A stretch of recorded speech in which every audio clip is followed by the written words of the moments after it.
G'day traders, Mindset Reset. Monday, the opening range of a new week. And we had major red news at 10 a.m. this morning. And that typically on a Monday is not a normal situation, but it happens. And we had a Fed press conference on Sunday evening, North American time, 7 p.m. North American time, which is Monday morning for Southern Hemisphere traders.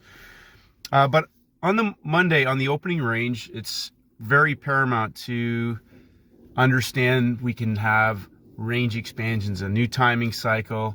We can have failed breakouts coming from moves that happen at the end of the week. We saw that on indexes, but once those markets have broken daily levels, we now potentially are entering into areas where other time frame traders can come into the markets. So 10 a.m. major red news. If the index is open at 9:30, gold typically starts trading 8:20 a.m., oil 9 a.m., New York equity markets 9:30 a.m.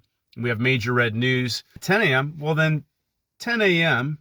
can be the starting point for the bigger picture, the bigger template. Now we saw opportunity, first hour opportunity in gold for a range expansion in a market that was already broken out, had pulled back, and was continuing on a day two from a first red day on Friday. We have other time frame traders driving that move.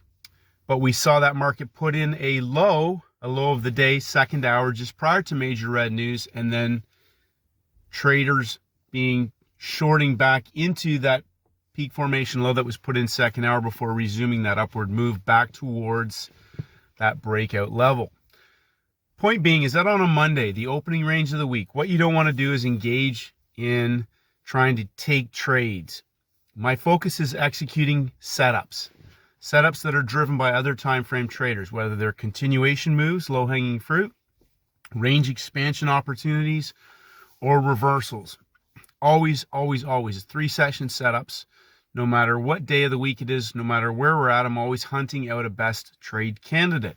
And what's so important about that on a Monday is that you don't want to engage or get caught into a low quality situation, chasing price, chasing movement, because if you get caught on a Monday or you have a poor quality setup on a Monday, and we're not talking about Asia or London, but later in the day, you don't want to be trying to play catch up on a Monday. I talked about this in earlier videos. You don't want to be going into the early front side of the week, having already trying to, catch up or get back to the high water mark to get to break even again or to make up for a losing trade, when if by just being patient and sitting on your hands, whether that was later after major red news or for a first bounce opportunity after the news release. There were several opportunities today just on indexes, oil and gold, before the news and after the news. Oil didn't really typically respond to a lot of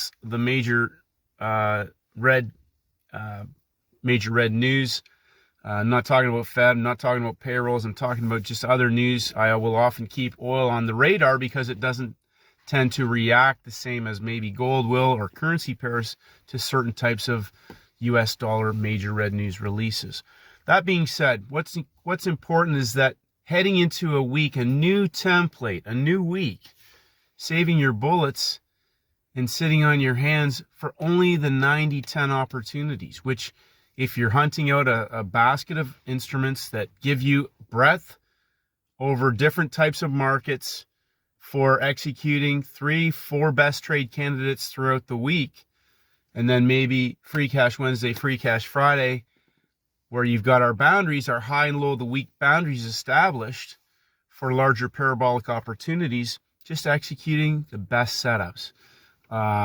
Again, my objective is not to try and guess which direction a market's going. I'm looking for very specific types of opportunities where, whether they're short squeezes, whether they're 3-session parabolic trend continuation for range expansions, or they're reversal trades, whatever they may be. We had a first red day on gold on Friday, but it's only Monday. So sometimes traders will forget about the first red day and they'll be so focused on candles and price action that they miss the larger template on that third day after a first green day or a first red day, where we get an actual range expansion opportunity on day two, opening range initial balance. We talked about that in a video a couple days ago, from last week, go back and study that on range expansions. Very important to understand what those are heading into a day 3 especially. But we had a first red day on Monday. We had failed breakouts on the S&P and the DJ30. Before the news was released, we were already back inside of the breakout area, and that first bounce opportunity was a continuation going after the money at the low of the day on DJ30 and a range expansion on the S&P 500. Those markets have pulled back since then, but not until they went back to get some money. And the money is the traders who were in profit from Friday who did not exit the market or close positions. So they're wishing they had, because they're probably either stopped out with a loss or at break even.